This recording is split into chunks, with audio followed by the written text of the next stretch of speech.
Welcome to Lesche, a podcast on new ideas in ancient Greek studies. I'm your host, Johanna Hanink, and I'm a classicist at Brown University. Today's conversation starts with something of a puzzle that first caught my guest's eye some years ago in the Archaeological Museum of Thessaloniki. The puzzle consists in column capitals that seem to simultaneously speak in two architectural languages.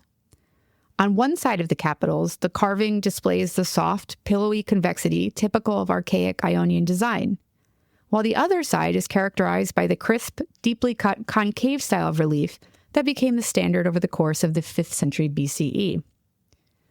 These mixed-style column capitals raise several questions about how ancient builders thought about the intersections of form, time, and identity. And these are questions that my guest for this episode, Sam Holzman, takes up in his new book, Retrospective Columns, Ionian Architectural Interactions from the Archaic to the Hellenistic Period. Sam discusses cases of what he calls bilingual capitals, so column capitals, on the analogy of bilingual vases, that is, vases that contain mixes of both black and red figure painting. In the episode, we talk about what these capitals reveal about the Greek architectural imagination, about the role of drawing in archaeological interpretation, and about Sam's remarkable hands-on approach to his research, and that includes his own experiments in stone carving. Another idea that we explore is the ancient Greek conception of what today we would call an architectural order. In Greek, both ancient and modern, an architectural order is known as a rhythm, rhythmos. One definition that the LSJ gives of rhythmos is measure, proportion, or symmetry of parts, at rest as well as in motion. So we might think of an order as a form or pattern characterized by the harmonious interaction of its several parts. Something that I really love about Sam's work is how it encourages us to think of how the past can be carved harmoniously and with a sense of decorum and of proportion into the present. Sam Holzman is an assistant professor in the Department of Art and Archaeology and the Seeger Center for Hellenic Studies at Princeton University. He received his BA from Brown, where his senior thesis advisor in classics was none other than Professor Hanink. Sam wrote this bio, I didn't. He also received an MPhil from Cambridge and a PhD from UPenn. He has excavated in Greece and Turkey and now leads the architectural research team of American Excavation Samothrace. Yes, Sam was my very first honors thesis student when he was an undergraduate at Brown, and I was in my first year on the job, so it was really a pleasure to sit down and talk to him about his first book. As always, you can find some references and links in the show notes. And just another quick reminder that Lesche is on Instagram at Lesche Podcast. So follow us there for information about new episodes. And I'll also be posting some images to accompany this one on the Instagram account. Now, please join me in welcoming into the Lesche Sam Holzman. The next voice you'll be hearing is his.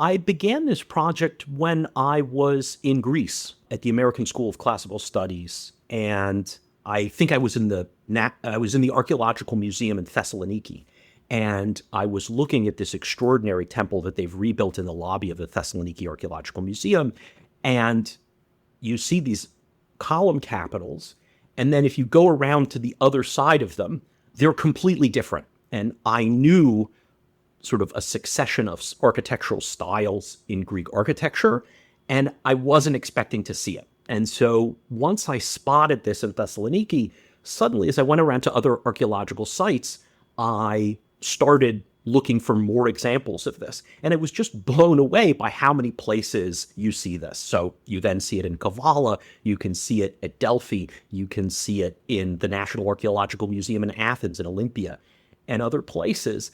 And I started to recognize a phenomenon that is a little bit hidden, in part because all these things are pushed up against the walls of museums, and that in a viewing context that you wouldn't see in a building. And I started to wrap my head around, what's going on in this situation, and I was dissatisfied with the explanation of that that's often given that these changes in carving techniques are about trying to save time and money on parts of buildings that you might not see. And so I dove in to try to get to the bottom of this. Can you explain just for listeners, so how would you define, what is a bilingual capital?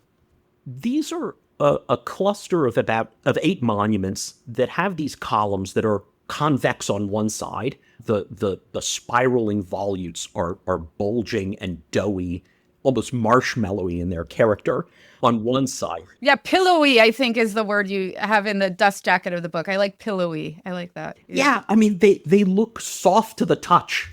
Right. And this is characteristic of the archaic period. It's what the big temples in Asia Minor looked like the Temple of Artemis at Ephesus. They have this really distinctive, shallowly carved style. And then this style falls away in the 5th century BC, and we see it turn to richly, a deeply carved relief style that is crisp and shadow-rich, and that really becomes the standard type. Vitruvius is the word canalis, a channel, to talk about this component of Ionic capitals, and he even tells us how deep he thinks it should be carved. He's not looking at the early Ionic temples, in part because most of them had been destroyed by his time. And what's unusual is that these buildings smash together on opposite sides two styles from different periods and places. Okay, yeah. So I just want listeners to be able to visualize. So we're talking with respect to whether it's convex or concave. We're talking about the part of a column capital that looks like a wound up scroll, right? So it's either sticking out or kind of sticking in. Is that right? Exactly. I turn to the example of incus coins, where you see on these coins that show up almost at exactly the same time, but in the west of Greece, where it looks like the design has been pushed through from one side to pop out on the other. And of course, those coins were made with quite a bit of metallurgical trickery. They had to anneal the coins to actually get them to strike that way. But a similar kind of effect is happening here, where you have positive and negative. To what extent had this phenomenon of the bilingualism of the temples that have both? You said you were not totally satisfied with how it had been accounted for in the past. How much had it been discussed? Well, there are a couple of scholars who had touched on this. Barbara Schmidt-Dunas has a great article on the temples in Thessaloniki and in Kavala. And in fact, the comparison, I should say, about before I start throwing around a word like bilingual, the comparison to bilingual Attic vases that are black figure on one side and red figure on the other, that have this same kind of positive-negative inversion of the same scene, that's a comparison that was made first by Wilhelm Alzinger and an Austrian archaeologist, a connection to what is sort of clever and charming about the way that these are being carved. And so that's a sort of borrowing there. But oftentimes, as is the case with the bilingual Attic vases, which also show up at the end of the 6th century, that show a succession from an earlier technique of production to a later technique of production, there is a tendency for archaeologists to try to quickly slot them into the position of being transitional, that they have one foot in the past and one foot in the present. And yet, of course, these were made over a 300-year period from the mid-6th century to the mid-3rd century BC. And so they can't be transitional, strictly speaking. And this is a phenomenon that occurs exclusively within what we would call the Ionic order. Is that right? Yeah, this is the order that emerges in Asia Minor and the Cyclades in the realm of Ionia. It really takes shape in the 6th century BC. Vitruvius gives us a convenient origin story for the Ionic order. He says that, the Ionians traveled to Asia Minor. They brought with them the Doric order of their mainland brethren, and they were dissatisfied that this masculine-looking order wasn't suitable for Artemis when they went to build the temple at Ephesus, and so they invented the Ionic order. Pliny also gives us a version of this story that makes the Temple of Artemis at Ephesus the first Ionic temple. But the archaeological evidence shows the elements that will sort of congeal into a canon of architectural form really taking shape piecemeal in the coast of Turkey and in the Cyclades in the 6th century BC on buildings that look quite different from each other.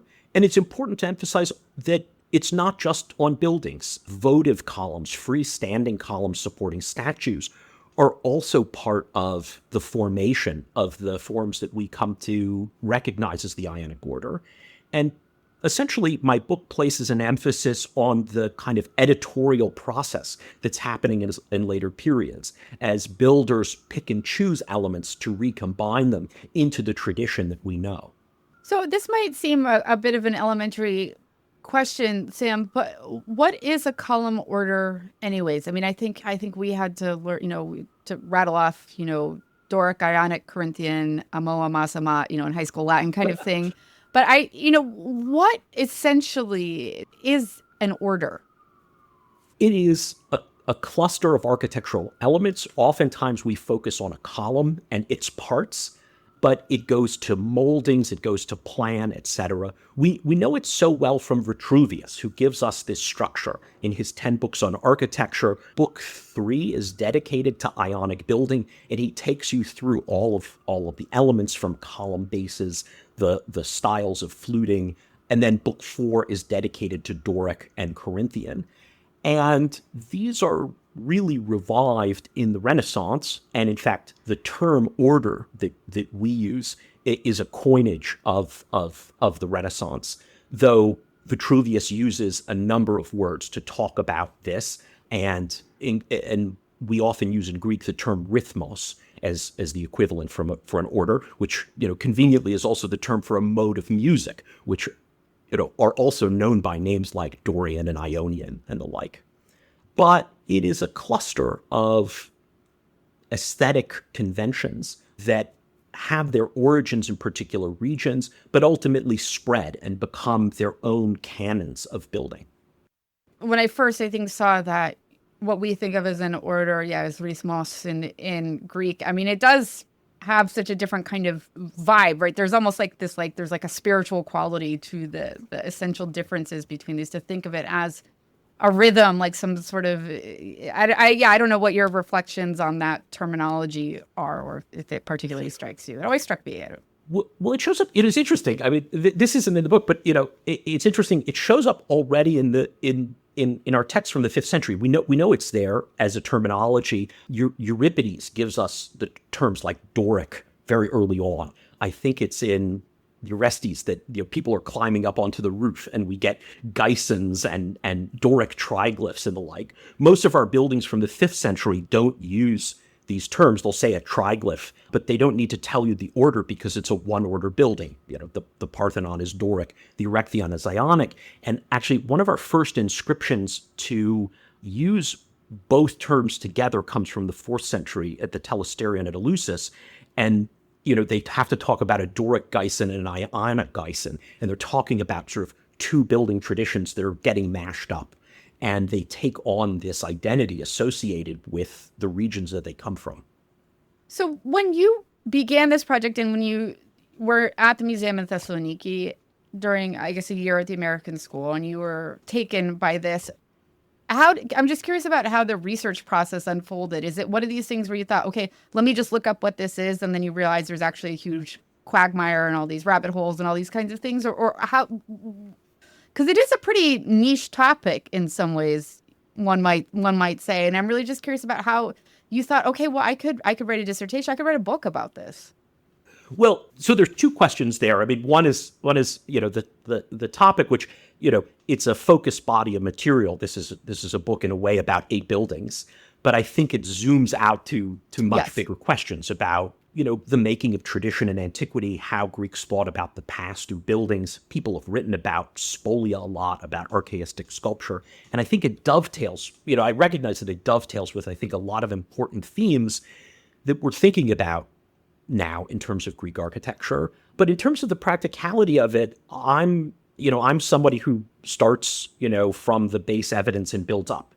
And so I wrote to the Thessaloniki Archaeological Museum and asked for permission to look at their pieces, to put up a ladder in the lobby and climb up it, to measure these, to make photogrammetry models of them, to go rearrange the storerooms with them. They were very kind to move things around on hand trucks for me so I could look at the stones themselves. And you find out a lot about looking at the stones.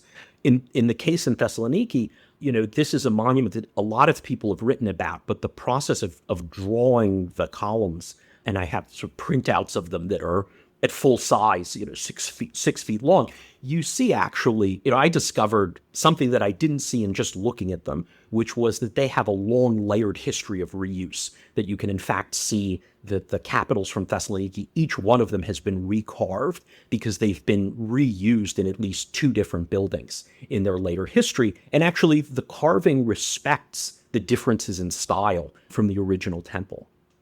You're absolutely right. The book zooms out to touch on big questions. I mean, not just in architecture and literature and history, sort of this whole kind of past in the past rubric, classicism in classical antiquity. And I want to start to get at your take on what exactly these bilingual column capitals are suggesting about the way that certain Greek communities engage with the past. And I think maybe one way to get at that theme would be to start where you start in the introduction by talking a little bit about the temples of Artemis and then Athena at Ephesus. And maybe just for listeners, you could outline briefly that succession of temples in respect, to your argument. So the Temple of Artemis at Ephesus is one of the most revered structures in the ancient world. Vitruvius and Pliny tell us it's the first temple in the Ionic order. It is sort of the gathering place of Ionians for the celebration of Artemis Ephesia. And in 356, this temple is burned to the ground by a fame-seeking arsonist. And the Ephesians are confronted with a challenge. And we're familiar with some of the ways in which they try to shape the memory of this event. They vow to rebuild the temple at exactly the same location, at exactly the same scale and lavishness, and it becomes regarded as one of the 7 wonders of the ancient world. Yeah, Sam, I was thinking about this earlier today, where you think about what the Venetians said about when the tower collapsed, and then there was this commitment to rebuild it, dovera comera. Exactly, St. Mark's Campanile. Yeah, exactly. Yes, in the same spot, exactly as it was. But they update the style, and they carve it when they start working on it in the second half of the 4th century BC. It's in totally contemporary style. It has big volutes, and the proportions of the columns there are some elements of archaism in it, but it's predominantly contemporary in style. And of course, on the other hand, they do this famous damnatio, where they vow to sentence to death anybody caught repeating the name of the arsonist. And this is a sort of careful management of the story. They also engage in this thing where, we can't know, but suppose they propagate the story that the temple burns down the day that Alexander the Great is born. And so suddenly a disaster for them fits into world historical events, right? Mm. Artemis is attending to the birth, as goddess of childbirth, is attending to, the birth of somebody very important. So she's distracted. Exactly. Okay. That's one of the stories that's propagating. So there are all kinds of ways in which the Ephesians tried to shape memory, but one of the ways that hasn't, I think, caught enough attention is this other new temple that's begun in the aftermath of the destruction of the Temple of Artemis, the Temple of Athena Tracheia, which supposedly marks the spot where Ephesus is founded. And it has these remarkable column capitals that are in contemporary style on the exterior, but then as you move inside, they recreate the convex, doughy style of carving that existed on the archaic Temple of Artemis that was now destroyed. And I think this is, an example of the Ephesians trying to preserve an element of their architectural history that centered them among the Ionians through new retrospective building. Could you speak a little bit, Sam, to other ways in which, and maybe even earlier ways in which we know that Greek communities had engaged with their architectural past in subsequent projects? I guess, I'm thinking, of course, of certain Athenian examples, but you can speak to them better than I can. Oh, yeah. I mean, we have, the story of Athens is perhaps the best known example of this, of the preservation of elements of the destruction of the Acropolis on the Acropolis to keep alive the memory of the Persian War and the destruction of Athens in the Persian Wars. But we see all kinds of uses of architectural relics in other places in Athens. There's a spring house by the Kerameikos that's built in the 4th century BC, but it's cobbled together out of a 6th century BC Ionic portico. And we see the preservation of architectural relics in many locations. The column of Enomaus at Olympia is one of the famous examples where there was this wooden column that belonged to sort of the wicked king who challenges Pelops to the chariot race, and the failed suitors of his daughter will get their heads nailed to the columns of his palace, and he's ultimately struck by a lightning bolt of Zeus, and this one charred column that survived was sort of preserved under a little canopy that you could see at Olympia, in part because it explained the origins of their sanctuary. And it's a case where we have recorded in Pausanias a little bronze tablet that went with it, with an epigram on it that identified the column as timios, as a thing of value, as a venerable object that attested to the site's history. And we oftentimes identify this same kind of thinking in spolia, although they didn't come with museum labels. Yeah, maybe, Sam, you could say a little bit more about the way that then the use of these bilingual capitals does serve to connect the buildings to the past. Because, what are some of the nuances of that argument, or maybe even within specific examples, more than just simply kind of gesturing to some kind of continuity of a built structure on the site, for example? Well, ultimately, we see this in the case of Athena Trachea in Ionia itself, but it takes place in other locations first. And what's remarkable is we see many of the interesting examples of archaism and Ionic architecture happening in far-flung colonies. So we see it in northern Greece on the coast of Thrace, at places like Neapolis, modern-day Kavala, and probably at Thermae, this temple that becomes rebuilt in Thessaloniki, as cities where Greeks and Thracians are living together in mixed communities, and they're trying to negotiate elements of their identities that they've brought with them, in some cases from Asia Minor, as well as local religious traditions. I touch on it a little bit in the book, but in the Greek West, we also see the preservation of these archaic forms of doughy Ionic capitals into the 5th century BC, in part because Massalia, Marseille, France, this ancient Greek colony where we have strong evidence for the preservation of Ionian religion and the worship of Artemis Ephesia, that they preserve the way of doing things that had been common in Ephesus when they left, or in Asia Minor when they had left, but that were no longer current. So there's a connection both geographically, right, to the metropolis, but then there's also a way in which the time has moved a little bit more slowly outside of the metropolis. I guess I think of that classic example of Italians visiting little Italies in the United States and thinking, oh my gosh, people here speak like my grandparents spoke or something. Yeah, but I also think that there's a component of trying to establish continuities. So we see this in Athens in the 5th century with this remarkable temple or remarkable structure. We don't unfortunately know much about it, that is built at the site of ancient Pallini near Stavro, if you're going around the north of Hymettus to get to the airport from downtown Athens. And the Athenians in the 5th century are very interested in knitting together how they relate to the Ionians of Asia Minor at a moment when the Delian League is encompassing the Ionians into a new empire for Athens. Yeah, I think listeners will be really interested in that. Could you say a little bit more about the way that, the architectural order and Ionianism in architecture fits into the broader narrative of the Delian League and Athenian Ionian claims? Oh, well, I mean, this is a larger story that as Athens starts to build an empire, in part staked on Ionian identity, they start to turn to a lot of Ionic forms. Now, of course, they had been drawing in sculptors and builders from the Cyclades and from Asia Minor already in the Archaic period. We have sculptors' signatures on the Acropolis.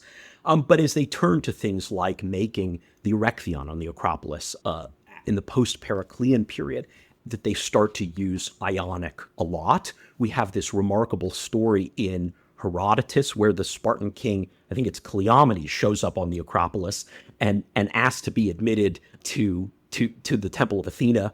And he's rejected. It's part of a ruse to try to capture the Acropolis of Athens.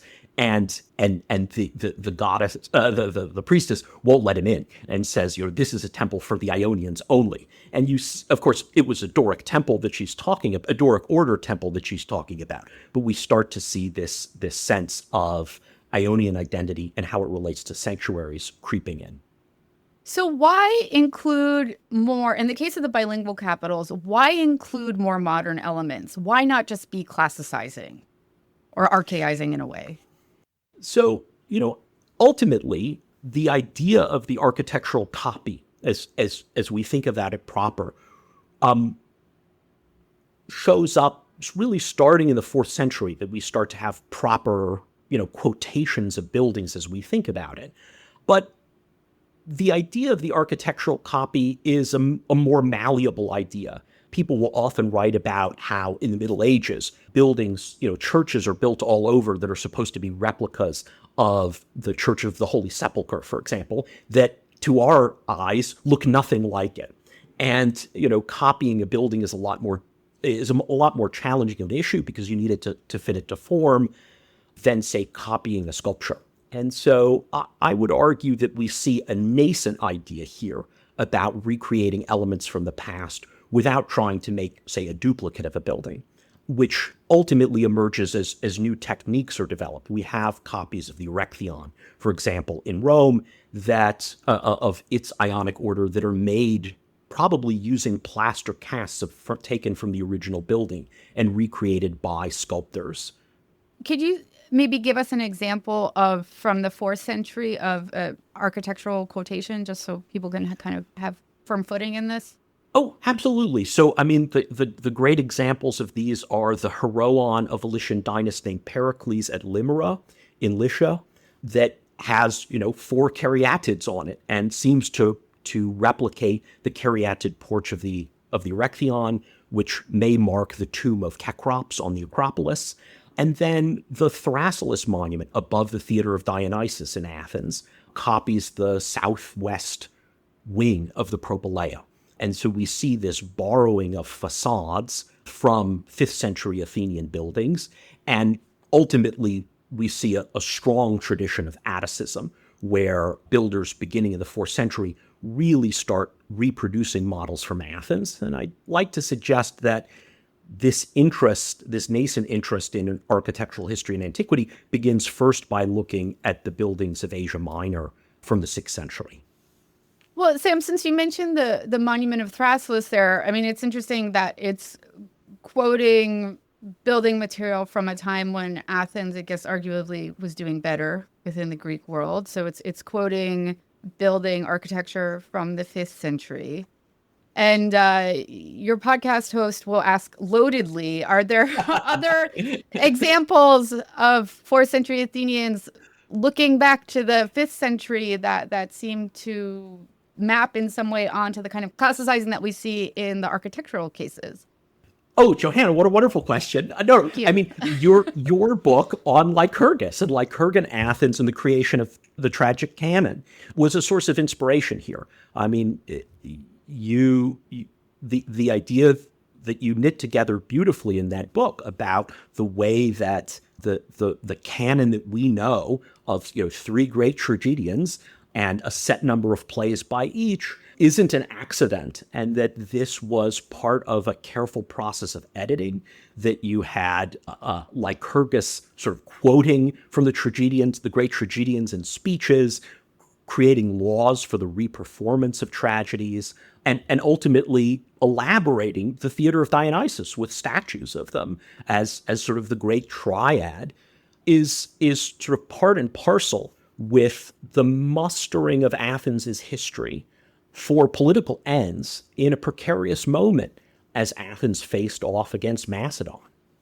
Okay, so, well, dear listener, I do want to say that Sam had specifically asked that we discuss this point in in my survey from before the recording.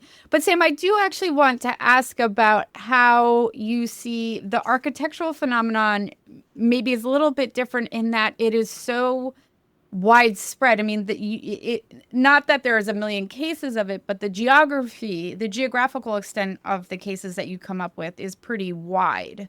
So I'm wondering if you could say a little bit about how this phenomenon, this kind of classicizing through architecture phenomenon, works in the case of a broader geographical space. We're not just talking about one city sort of thinking obsessively about itself and its own past, but it's a bigger kind of thing. Well, I mean, and I think that this is the important issue here. When we write the history of architecture in ancient Greece, we emphasize development a lot, a sort of gradual progress of innovations and a progressive narrative of improvement. This goes back to the first writers on Greek architecture in the Age of Enlightenment.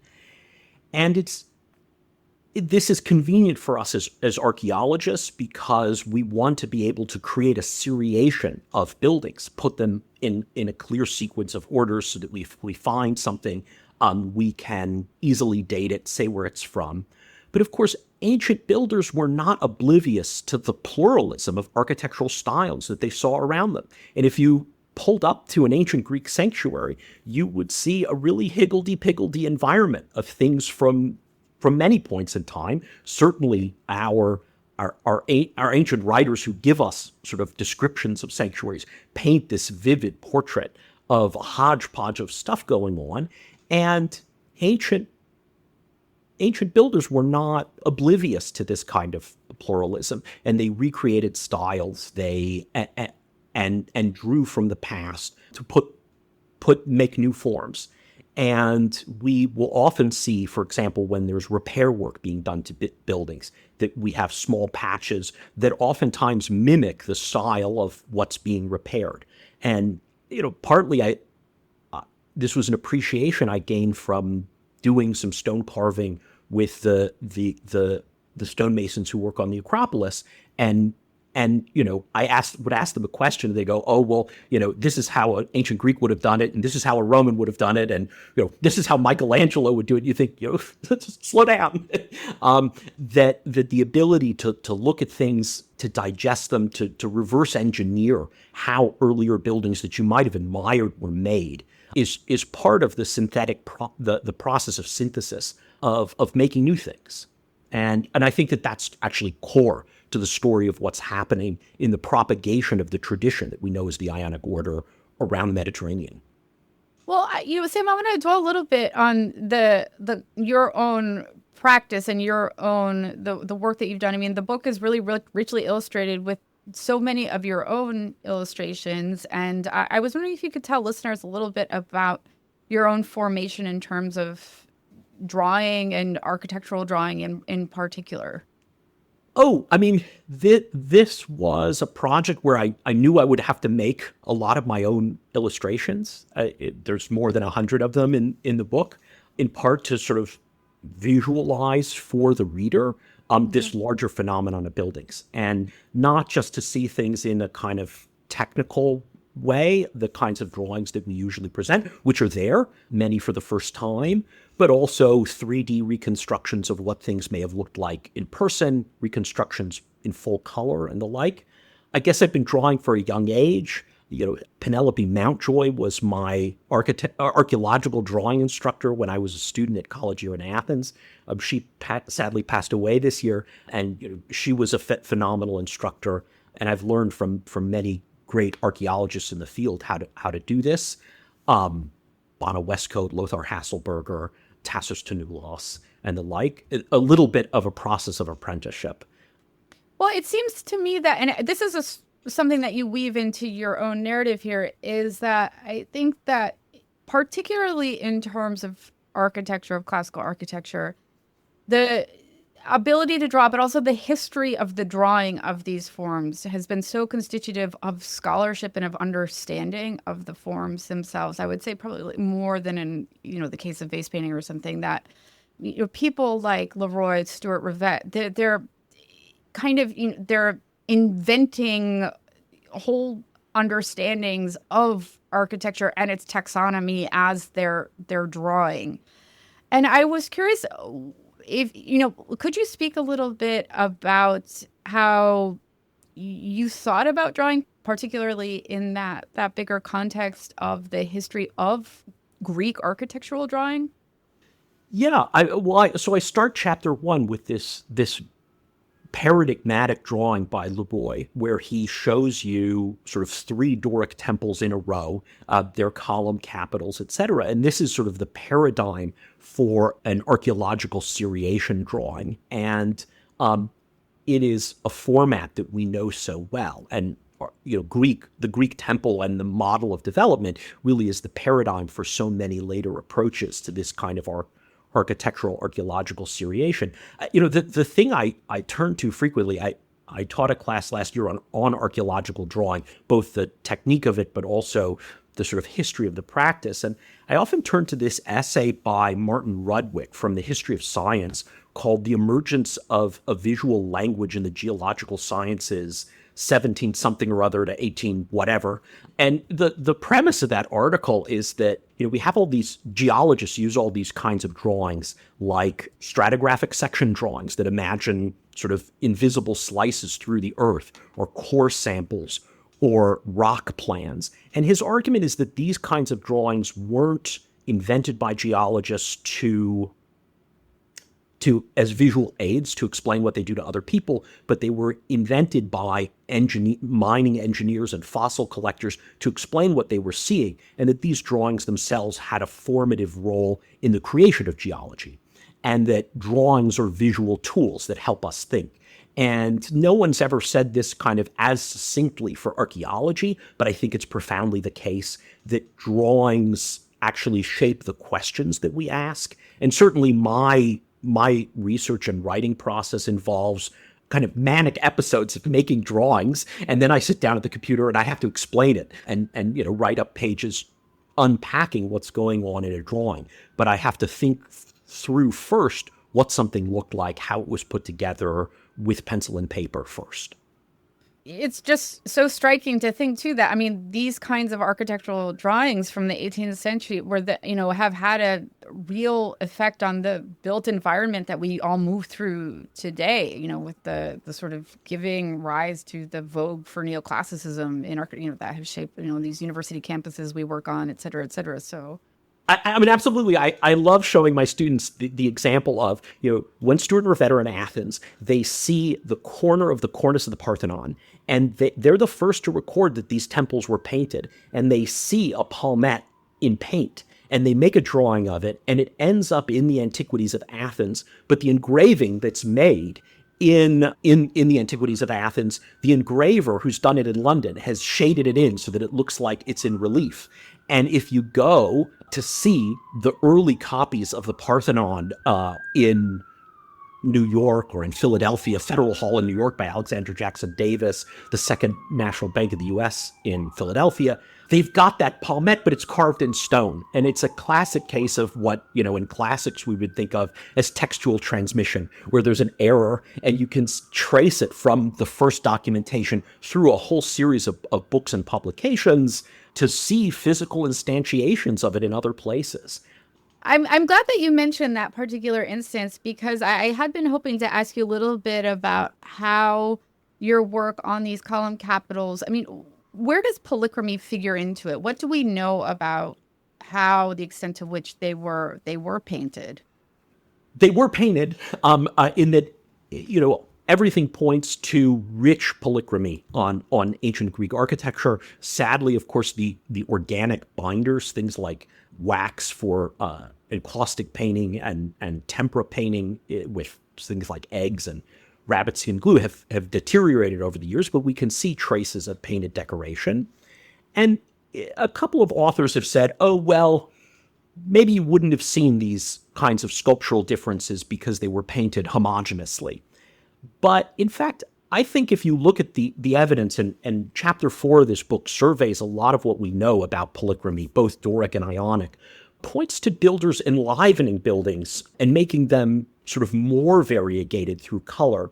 So the remarkable case of the temple of Apphia at Egina, both the late archaic and the early archaic versions of the temple use different colors on the inside and outside of the building to try to counteract a sense that these parts of the buildings are lit differently. And because of lighting effects, there was a difference in perception. And they do that both sort of on the inside and the outside. And as I looked into the issue of ionic polychromy to try to get to the bottom of, how would these capitals specifically have been painted? Only one of them, the one from Eretria, had traces of paint still on it. I found that actually the Ionic order is considerably more variegated than we give it credit for. And there are a couple of monuments that have posed a challenge for scholars because we have multiple column capitals that are actually painted differently. So the Temple of Athena at Sunion is the remarkable example where we have enough different painted patterns that we know that capitals that stood one next to the other must have been different from each other in the painted patterns that were on them. One scholar has written that maybe this was a mistake in communication between the sculptors and the painters, which surely it is not. It is a joy in variety, the aesthetics of Poikilia. And I think, if anything, color trained ancient viewers to look for these kinds of Easter eggs in buildings, to look for details and variety as a source of beauty and perfection in the temple. As you pursued this research, Sam, what were some other things maybe that came up that surprised you? Well, one of the things that I set out to do was to sort of debunk the idea that builders reverted to archaic ways of doing things to save time. And so I went and I learned about marble carving, and I ultimately recreated at 1-to-1 scale parts of the volutes of one of these column capitals with a stopwatch. And, I saved 3 minutes for every hour of work. So there was a little bit of difference, but I think it was essentially negligible in the decision-making that ancient builders had when they chose what form of ornament they might use. But I learned so much from stone carvers in Athens about how they worked and about the depth of their knowledge of techniques and how knowledge is passed from one stonemason to the next. I love there's a little rhyme about there's a tool called a punch, topographie in Greek, and this is the tool that you use to break off large chunks of stone when you're shaping a block, and they have the sort of rhyme tokoupidi kane thavmata ala ferneklamata. The cutter works wonders, but it also brings tears, which is a story about efficiency and when to switch from one tool to the next. And although there aren't these kinds of sententia about every tool, I think it sums up kind of the importance of rote learning and apprenticeship in the trades. And so actually I'm starting work on a next book about stonemasons in ancient Greece, in part inspired from my own apprenticeship. Could you give us a little bit of a preview of that next project? Oh, I'm looking at the ways in which builders were the cross-pollinators of ideas in antiquity. We know a lot about a mobile workman. We have, for example, the same construction contractors showing up in the contracts from Delos and Epidaurus in the 4th century. We have foreign names among the builders of the Acropolis of Athens. And looking at the ways in which builders brought different types of building techniques with them to different places. And I'm going about this in a bunch of different ways. One of the projects that I'm really excited about on Samothrace that I'm collaborating with Bonna Westcote and Brittany Deneen from Emory's Carlos Museum on is actually using lead isotope analysis to provenance the lead that's used in clamps. Oftentimes we see clamps and we take that as a sign that we can identify mobile builders.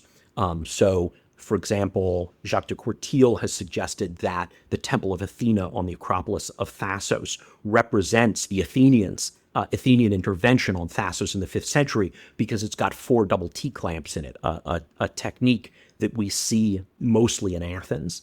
And I think that we can use isotopic analysis to try to ground truth some of the claims that have been made about clamps typology, showing us builders on the move. Well, Sam, I have been concluding the podcast these days by asking guests to maybe share something that you have been reading or watching or listening to or doing lately that has been bringing you some joy. Oh, well, stone carving. I have been Great answer. I've been actually working on replicating Corinthian column capital from the Rotunda of Arsinoe in a block of limestone. And nothing takes your mind off things like a couple hours of pounding hammer and chisel. And, my plan to do stone carving and then write about it isn't working so well because I'll spend a whole day doing stone carving and then I'll sit down at my laptop the next morning and I can hardly bend my fingers. But it is a profoundly inspiring experience, and it certainly helps me think about how builders in antiquity sort of may have experienced the works of art that we so appreciate. Well, that's great. Well, Sam, thanks so much. The book is absolutely beautiful, and I hope that listeners will manage to get a physical copy. I'll tell everybody that just as we were speaking before the recording, Sam revealed to me that there's a little surprise under the dust jacket on the actual book cover itself. Sam, I don't know if you want to share what that is. Maybe we could put a picture up. Just because I don't know how many people are going to find it, and I want as many people to find it as can. I'm sorry we don't have a recording of you going, wow, when you saw it. I know. Yeah, I'm really grateful to Michelle Comey at Princeton University Press and Jeff Winsapaw and the team that produced the book. It's a physical object. And there's an Easter egg, which is that if you take the dust jacket cover off, you will see one of these capitals that's convex on one side and concave on the other, impressed three-dimensionally in the cover of the book, which I think, I like it in part because it's on theme with the book. It brings out in tactile quality what I'm talking about. Yeah, and I think, for anybody having trouble, visualizing what convex and concave mean in these kinds of instances, it really just gives it to you right there in a way that you can physically, literally feel. I think it's incredibly thoughtfully and beautifully designed a book, Sam. So. And, all that beyond the real inherent interest of the research and the arguments. So congratulations. Thank you so much for coming on the podcast. Johanna, thank you for having me. I hope you'll say at some point here that I was your student when I was an undergraduate at Brown University and my senior year. And it's so wonderful to be reunited with you in this format. This weird disembodied format. Yeah, no, I didn't want to embarrass you, Sam. But embarrass me? I think you were my first thesis student. Yeah, so. It's one of my proudest accomplishments on my CV. Please. Thank you. Thank you, Well, Johanna. Thank you, Sam. Thanks.